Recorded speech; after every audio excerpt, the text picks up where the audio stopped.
Meus queridos irmãos, a paz do Senhor para todos. Os irmãos que estão aqui podem sentar, em nome de Jesus. Júnior, se você der um peso mais no microfone, eu agradeço. Meus queridos, louvamos... Obrigado, melhorou. Meus amados, louvamos a Deus pelo grande privilégio de estarmos em mais uma sexta-feira, louvando o nome do Senhor, meditando na palavra. Somos gratos a Deus por toda a equipe da mídia que tem nos ajudado e muito na transmissão dos cultos, na pessoa do nosso querido irmão Gunnaberg, filho do nosso pastor, toda a equipe que faz parte desta mídia. Louvar sempre a Deus pelos poucos irmãos que estão aqui presentes, louvando a Deus. Louvar a Deus pela vida do maestro Azarias. Seu aniversário é hoje, né, Azarias? Deus o abençoe muito, viu? Lhe dê saúde e graça. Azarias, esposa da nossa querida irmã Maria das Vitórias, que pedimos que os irmãos ainda continuem orando por ela, para que Deus possa visitá-la com cura, restabelecendo a sua saúde. Amém? Louvar a Deus pela vida da irmã Rose, que faz parte das levitas da terra, a irmã Jane, que sempre faz a escalação das levitas, e tudo isso com a aquiescência da irmã Vaninha, a esposa do nosso pastor, para que as irmãs possam também estar conosco, louvando o nome do Senhor. Amém? Louvar a Deus pela vida da irmã Jardilene. Jardilene é uma irmã querida que nós conhecemos há muito tempo, conheci ela, sua família, e faz parte também da Usadema. Deus abençoe Jardilene em nome de Jesus. Amém? Ao nosso querido maestro Geazi, juntamente com os músicos que vieram, alguns deles já estiveram aqui na terça-feira, louvando o nome do Senhor. Deus vos abençoe e recompense com ricas bênçãos do céu. Amém? Louvar a Deus pela vida do pastor Hermengardo, que sempre está conosco, auxiliando nesse trabalho. Nós somos, na verdade, auxiliares do nosso pastor presidente. Quero dizer para os irmãos que antes de vir ao culto, estive com o nosso pastor, e eu fico muito alegre, irmãos, por estar junto do meu pastor.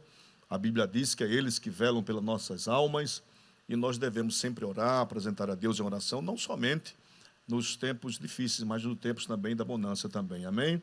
Nosso pastor está muito bem, está esperando o resultado de um exame, e creio em Deus que logo, logo nosso pastor estará conosco.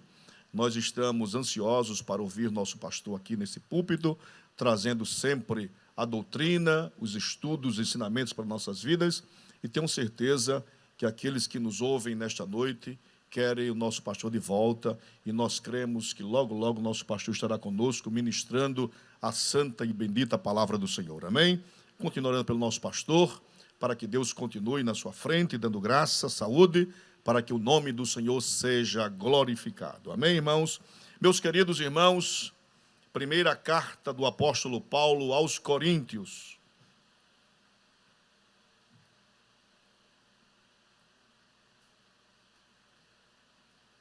Capítulo 2, versículos de 1 a 5. Primeira carta do apóstolo Paulo aos Coríntios, capítulo 2, os versículos de 1 a 5. Amém? Graças a Deus. Louvar a Deus aos irmãos que sempre estão orando pelo nosso pastor, o carinho. Nosso pastor é a pessoa que Deus colocou para estar à frente do rebanho da igreja, a Assembleia de Deus no estado de Alagoas, e nós o amamos, queremos muito bem, e eu sei que aqueles que nos ouvem nesta noite estão ansiosos para logo, logo ouvir as ministrações de nosso pastor. Amém? Obrigado por todos quanto têm intercedido e louvando a Deus. Manda a paz também a nossa querida irmã Sofia.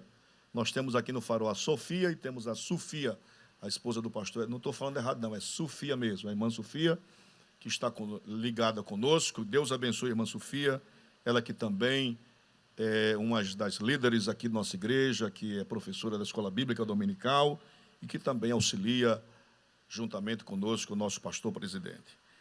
Primeira carta de Paulo aos Coríntios, capítulo 2, versículos de 1 a 5.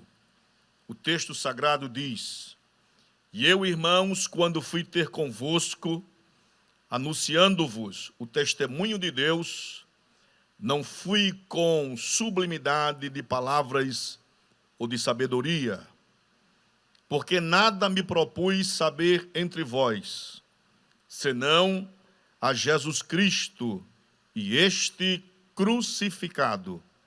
E eu estive convosco em fraqueza e em temor, e em grande tremor.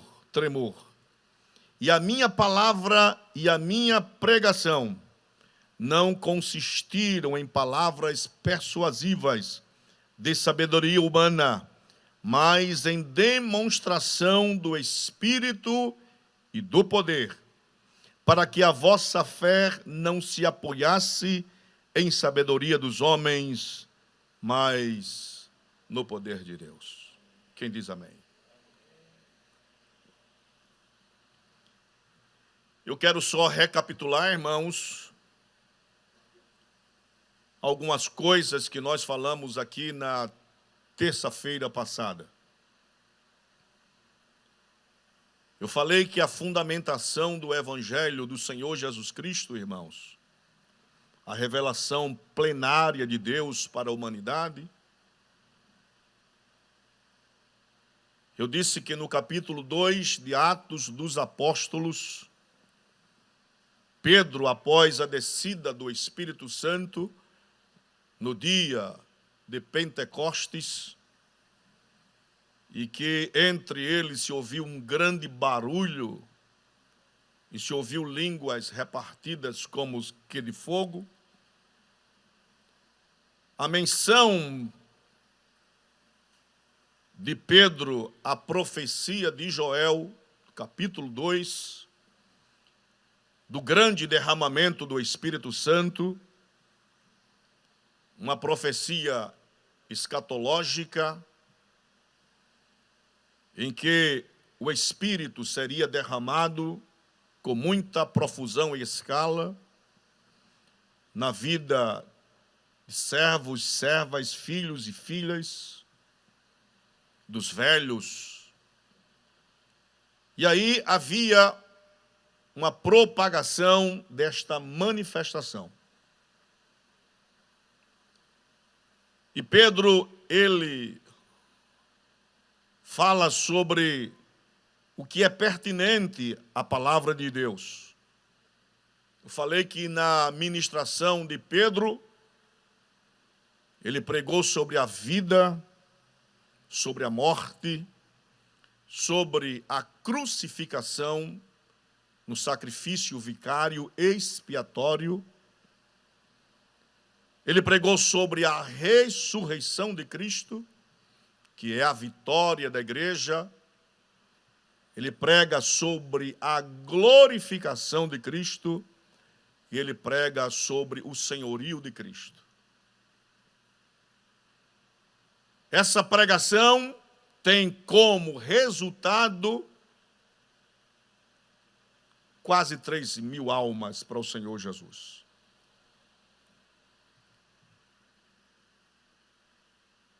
Quando o apóstolo Paulo, ele tem um encontro com Cristo em Atos capítulo 9, no caminho de Damasco, que ele ouve uma voz, é o próprio Cristo que se revela para ele, o comissiona para uma grande obra. Paulo seria agora o apóstolo dos gentios. Nesta primeira epístola de Paulo aos Coríntios, que nós acabamos de ler do capítulo 2, versículo de 1 a 5. Paulo, se os irmãos podem muito bem lembrar, lá no capítulo 17 de Atos dos Apóstolos, versículos 15 ao 34, Paulo está em Atenas. E em Atenas, Paulo, ele tem momentos que está na Ágora, ele vai para o Areópago, ele está na capital da cultura, da intelectualidade, da filosofia, um lugar pagão, aonde Paulo vai pregar Cristo e este ressuscitado, que vem a ser a loucura deste povo, escândalo para o judeu, loucura para o grego. E Paulo ele tem enfrentamento com os filósofos estoicos e epicureus a respeito da doutrina do Evangelho, em que aqueles que escutam Paulo tem Paulo como um homem que traz doutrinas que era como se fosse um pássaro que comesse a esmo alguma comida, um paloureiro, uma pessoa que trazia doutrinas soltas, sem conexões. Poucas pessoas se salvam em Atenas. Paulo deixa Atenas, 80 quilômetros ao leste, e ele vai para Corinto. A igreja de Corinto, ela é fundada no final da segunda viagem missionária. Lá em Atos dos Apóstolos, capítulo de número 18, nós temos no relato de Lucas, do versículo 1 ao 11, Lucas registra o seguinte, quando Paulo chega em Corinto. E depois disto partiu Paulo de Atenas e chegou em Corinto, 80 quilômetros ao leste. E achando um certo judeu por nome Áquila, natural do Ponto, que havia pouco tinha vindo da Itália, e Priscila, sua mulher, pois Cláudio, o imperador, tinha mandado que todos os judeus saíssem de Roma, e ajuntou-se a eles. E como era do mesmo ofício, fazedor de tendas, ficou com eles e trabalhava, pois tinha por ofício fazer as tendas. E todos os sábados disputava na sinagoga e vencia judeus e gregos. E quando Silas e Timóteo desceram da Macedônia, foi Paulo impulsionado no Espírito, testificando aos judeus que Jesus era o Cristo, o Messias, o ungido de Deus. Mas resistindo e blasfemando eles, sacudiu as vestes e disse-lhes: o vosso sangue seja sobre a vossa cabeça, eu estou limpo, e desde agora parto para os gentios. E saindo dali entrou em casa de um homem chamado Tício Justo, que servia a Deus e cuja casa estava junto da sinagoga. E Crispo, principal da sinagoga, creu no Senhor com toda a sua casa. E muitos dos coríntios, ouvindo-o, creram e foram batizados. E disse o Senhor em visão de noite a Paulo: não temas, mas fala e não te cales, porque eu sou contigo, e ninguém lançará a mão de ti para te fazer mal, pois tenho muito povo nesta cidade. E ficou ali 1 ano e 6 meses, ensinando entre eles a palavra de Deus. Quem diz amém por isso? Meus queridos, nada acontece por acaso. Deus está no controle de todas as coisas. Até numa catástrofe, até num problema, até numa tribulação, o controle, a rédea, está nas mãos de Deus. Nós cremos piamente desta maneira. Nós cremos nesta palavra, que o controle, soberania está nas mãos de Deus. Quando Paulo chega em Corinto, ele encontra um casal, Priscila e Áquila, que segundo Suetônio, no ano 49, ele escreve na vida dos 12 Césares, que Cláudio, imperador romano, soube de algumas agitações de judeus em Roma, e Suetônio diz, por um certo Crestus, havia uma confusão das letras Cristo e Crestus. Mas era o próprio nome de Jesus que estava alvoroçando, eu posso dizer assim, as vidas das pessoas, e por eles não perderem o poder que eles tinham sobre o povo, ele lança um decreto e eles são expulsos de Roma no ano 49. Aí eu aprendo em Deus que este decreto não é o próprio Cláudio que vai fazer isso aí. Isto é Deus que faz isso. Por quê? Porque dentro de uma loucura dessa, da expulsão dos judeus, eles foram para Corinto esperar Paulo quando chegasse em Corinto. E eles foram auxiliares de Paulo em Corinto. Irmão, tudo está no controle das mãos de Deus. Não se preocupe nesta noite. Deus tem a rédea da história das nossas vidas. Glórias a Jesus. E por que Paulo, irmãos, ele escolhe Corinto para levar a palavra do Senhor? Corinto, irmãos, era uma das maiores e mais importantes cidades gregas do mundo, entre Roma, Éfeso e Alexandria. No ano 146 a.C., os romanos queimaram Corinto. Corinto ficou às cinzas. 100 anos depois, em 46 a.C., o imperador César Augusto, ele embeleza, ele recria Corinto. Então Corinto ficou uma cidade nova, uma cidade atraente, uma cidade que estava crescendo. As pessoas concorriam para Corinto.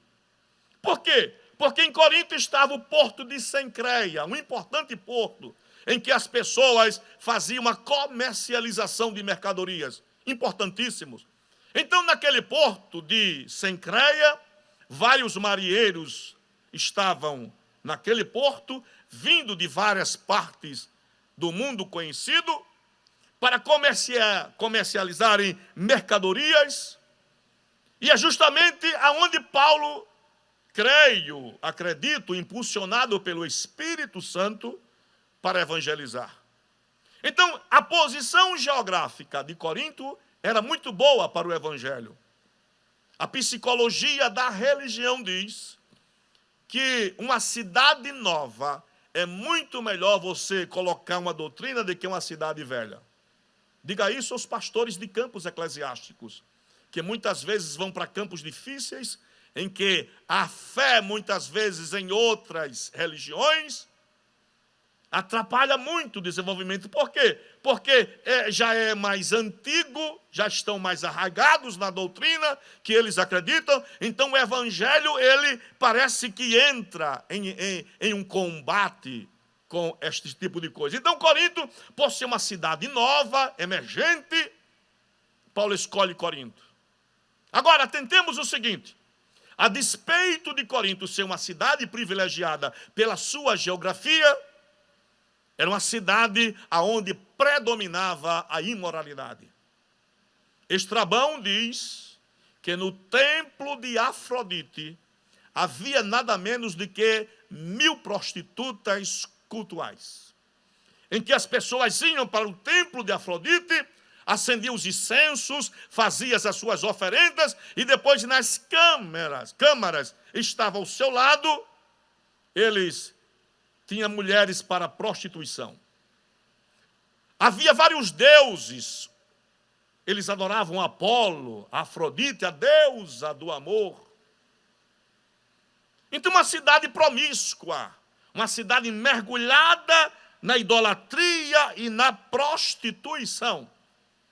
Havia muito lupanários, casas, os bordéis que existiam ali. Então, as pessoas que iam para Corinto já iam na seguinte intenção de que haveria de provar todos os prazeres sexuais. É importante dizer que cunharam um termo.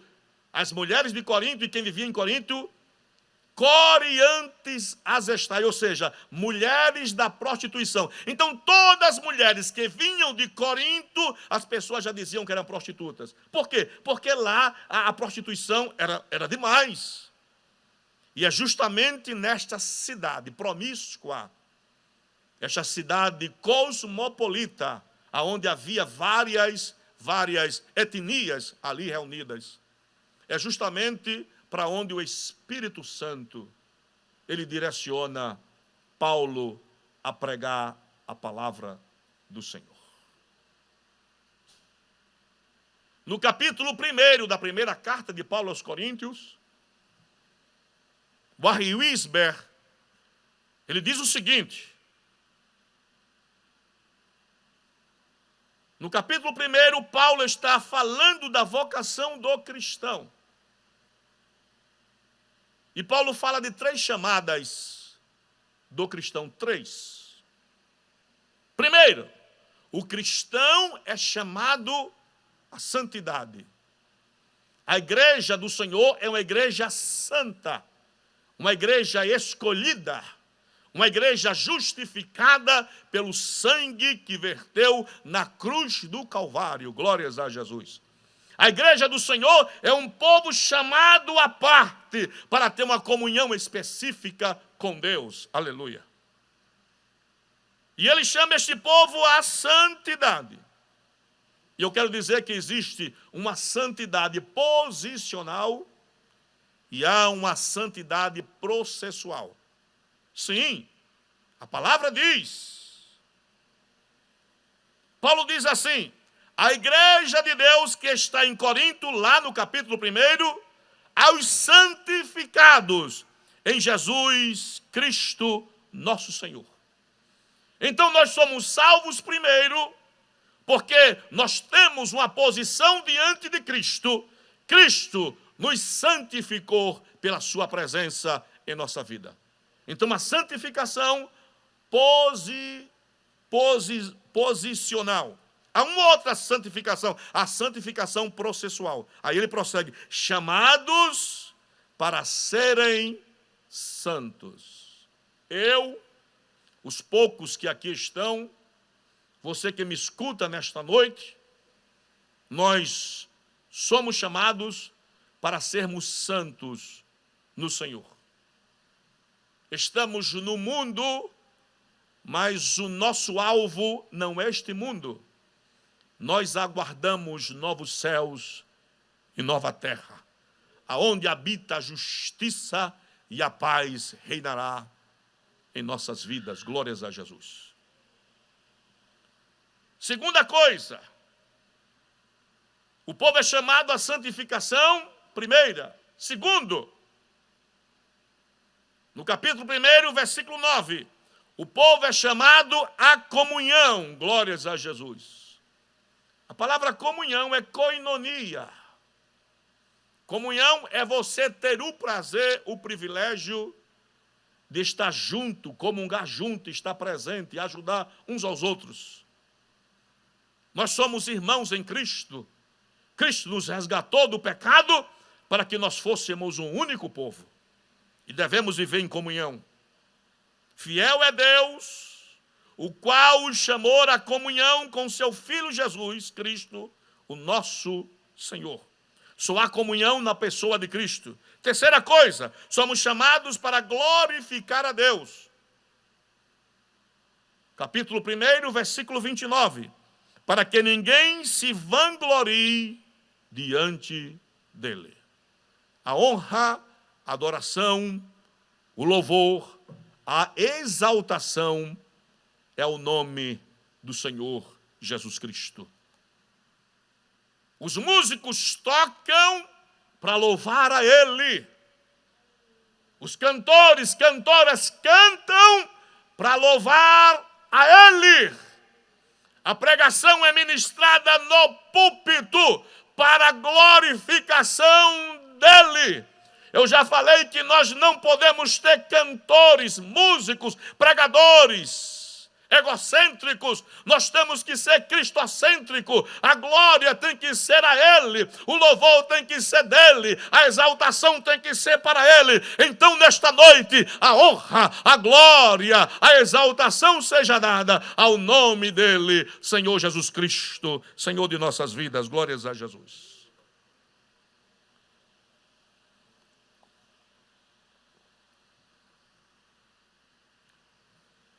Paulo precisa, em Corinto, irmãos, corrigir algumas coisas que são basilares na propagação do Evangelho.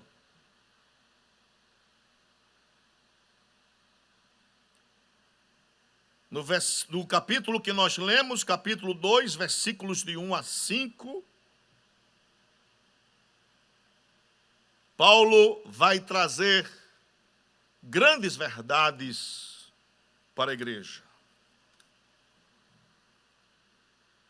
Em primeiro lugar,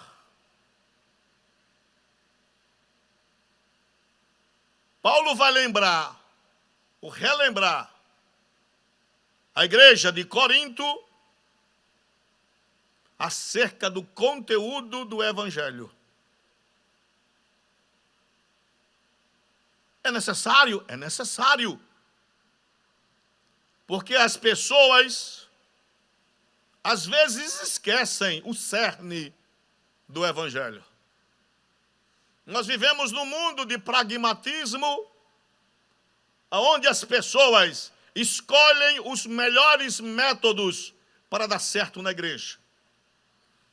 Eu quero dizer que um método que a igreja precisa é a glorificação de Cristo no meio da igreja. Uma igreja que glorifica Cristo, uma igreja que exalta Cristo, não precisa de nenhum método mais. Então nós estamos vivendo os dias de pragmatismo dentro das igrejas, em que se escolhe os melhores métodos. Nós temos que escolher coisas que atraiam o povo para dentro da igreja, não importa como, o que importa é nós termos grandes quantidades. E as pessoas fogem do foco da palavra. Nós estamos vivendo em dias da customização da fé. Adequar a fé segundo as minhas concepções. As pessoas dizem, essa igreja não dá para mim porque não é como eu penso. E nunca vai ser como você pensa. A igreja é uma agência de Deus transformadora de vidas. Em que vidas chegam na igreja e há uma transformação pelo poder da palavra de Deus, pela santificação, pela regeneração, e nós nos tornamos novas criaturas em Cristo Jesus, o nosso Senhor e nosso Salvador. Paulo precisa relembrar aos coríntios, a igreja que ele funda no final da segunda viagem missionária, o conteúdo do Evangelho. Aí o apóstolo diz, porque decidi nada saber entre vós, senão a Jesus Cristo e este crucificado. Glória, glória a Jesus. No século XIX, muitos teólogos quis fazer a conexão de teologia e filosofia, da racionalidade. E aí nasce a teologia liberal. A demitologização da palavra. Em que a palavra, segundo eles, estava eivada de mitos, de coisas mirabolantes. Mas caiu por terra. Por quê? Porque É Paulo que diz que a palavra é revelada plenamente por Deus. Tudo que existe na Bíblia, de Gênesis a Apocalipse, é revelação plena de Deus. Quem pode glorificar o nome dele? Aleluia. Lê do engano deles. Tentaram fazer isso.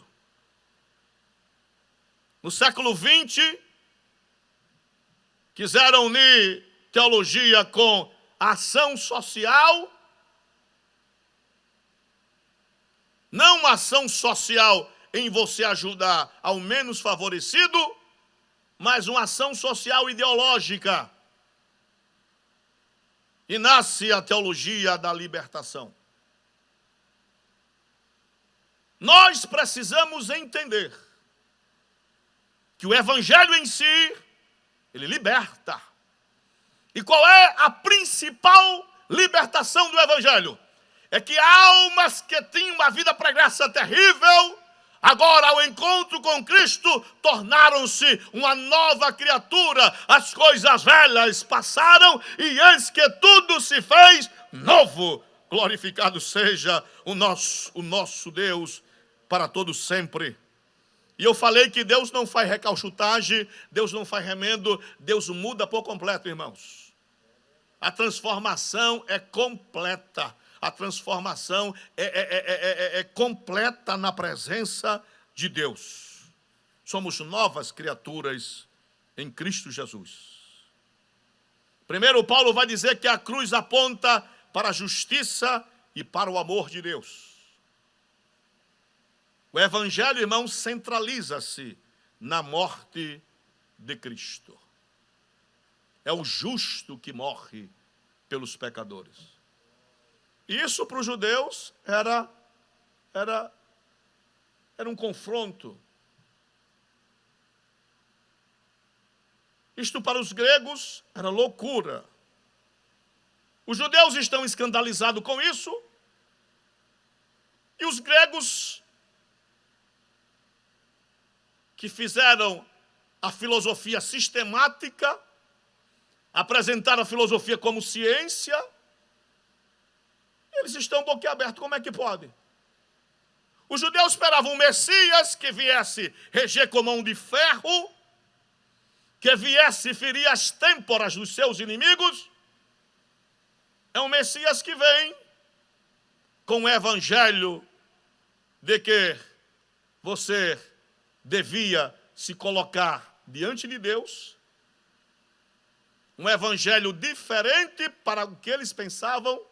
Um evangelho de amor, de transformação, que o próprio Nicodemos, doutor da lei, não entende. E ninguém entende. Só entende quem adentra dentro do evangelho. Só entende quem tem a vida transformada. Só entende. E muitos de nós que estamos aqui, quando não conhecíamos a Cristo, isso era escândalo, loucura. Como é que pode um homem que morre na cruz, e os judeus esperavam um menestrel, um homem que viesse lutar politicamente, e agora Jesus morre na cruz, um símbolo de tortura, um símbolo de escândalo, mas ele morre, mas o terceiro dia ressuscita e ascende ao céu e está sentado à destra de Deus Pai e há de vir julgar os vivos e os mortos. Glórias a Jesus.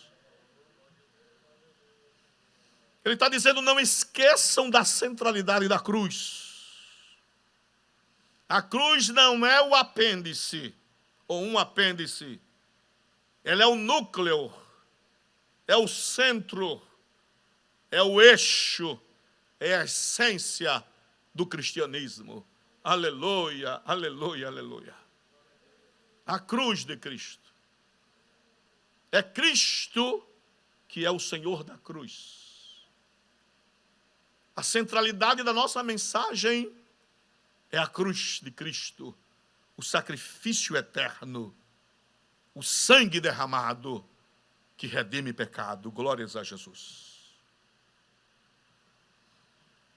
A morte substitutiva de Cristo na cruz é o ponto central e culminante do evangelho. A mesma cruz que era escândalo para os judeus e loucura para os gregos, era o conteúdo da pregação de Paulo, irmãos. Os coríntios estão sem saber o que fazer. Eles queriam misturar as coisas. Eles nunca entenderam pela filosofia a sabedoria.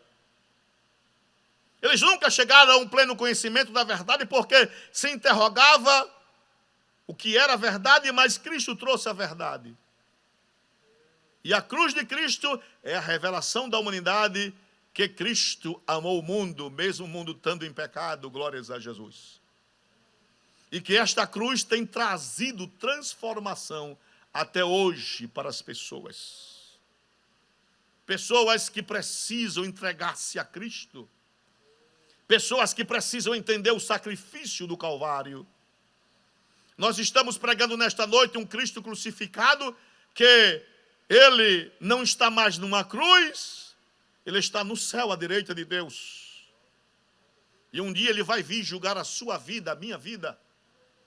E você precisa estar na condição de, e a condição de é aceitá-lo como único e suficiente Salvador. Glorificado seja o nome do Senhor para todos sempre. Aleluia. Então a centralidade da cruz, ela tem que ser lembrada nos nossos púlpitos. Ela tem que ser pregada. Paulo está falando do amor de Deus.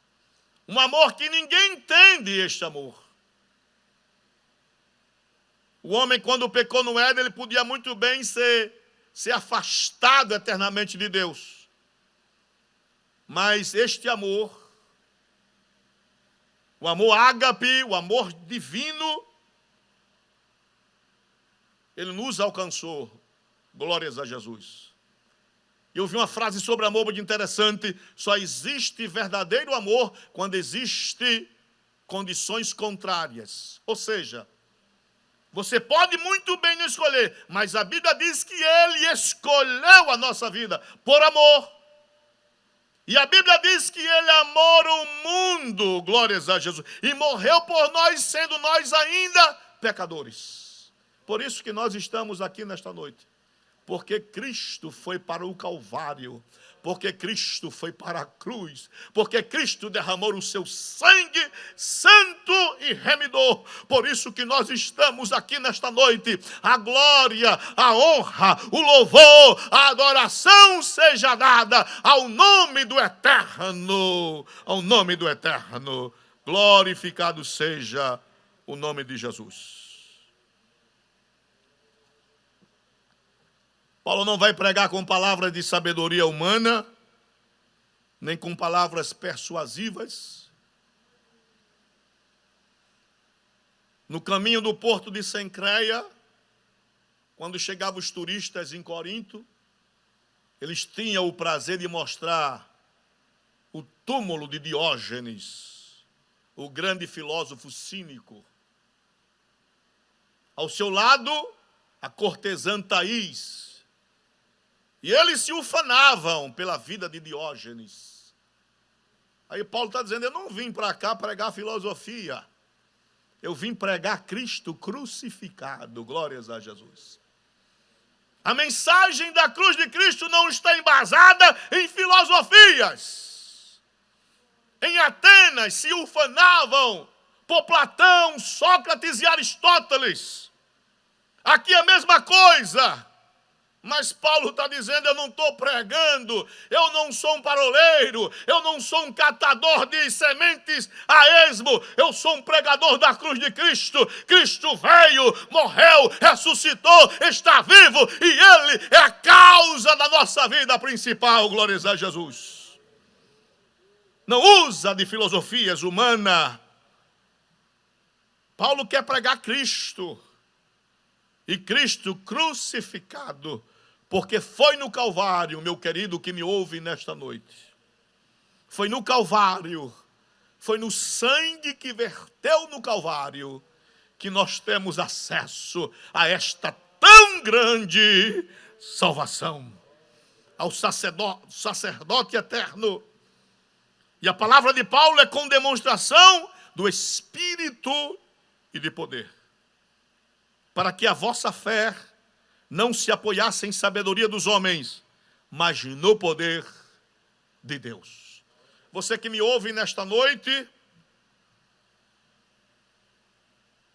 que ainda não fez uma decisão para Cristo Jesus, você tem um privilégio. Nós não estamos falando aqui de sabedoria humana, nós estamos falando de Cristo crucificado.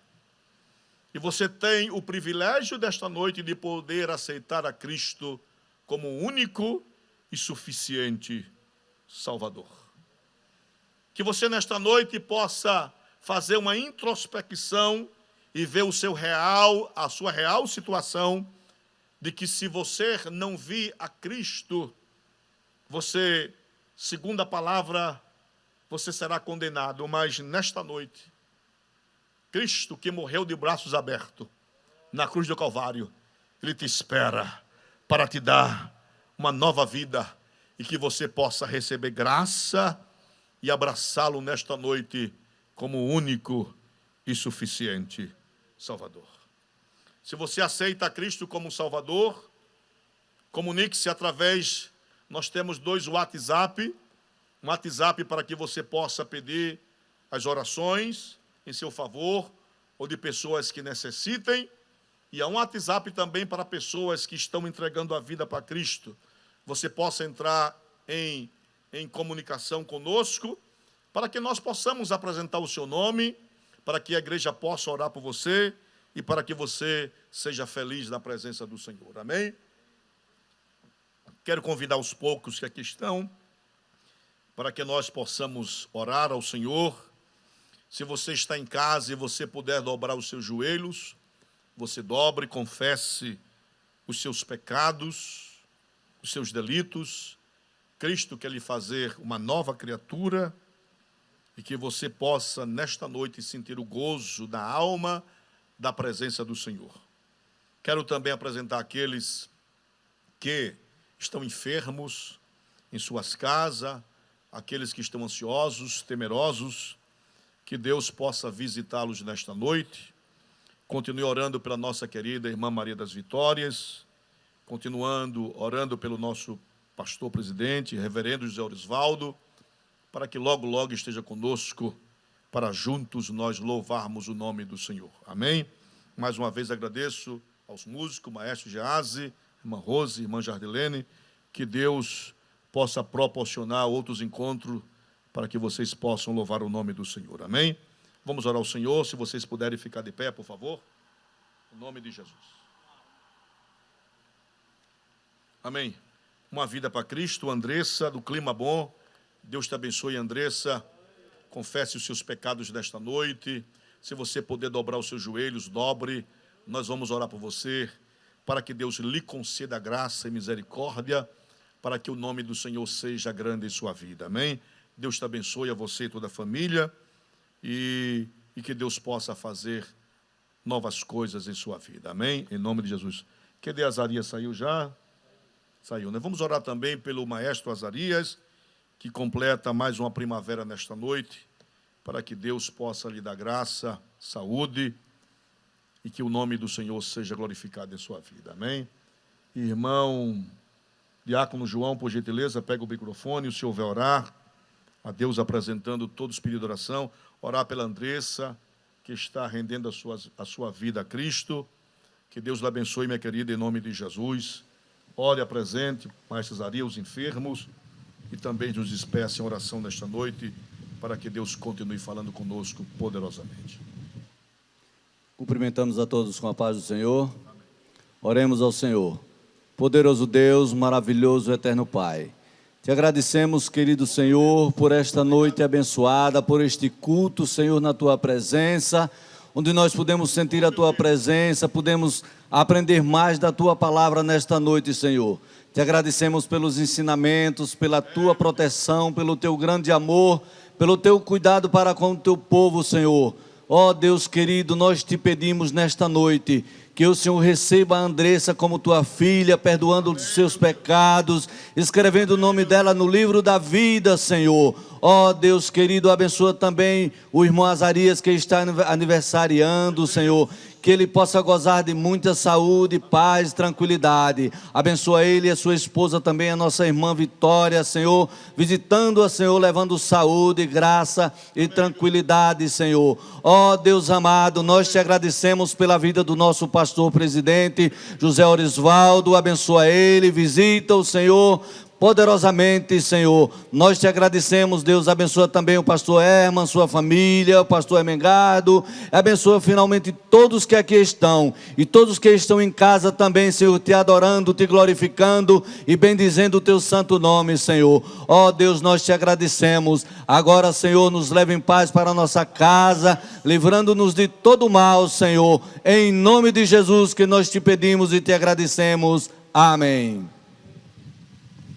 Levanta as vossas mãos, o grande amor de Deus, nosso Pai, a graça de nosso Senhor e Salvador Jesus Cristo e as eternas consolações do Espírito Santo habite poderosamente em cada coração, e todos dizem: Deus vos abençoe em Cristo Jesus.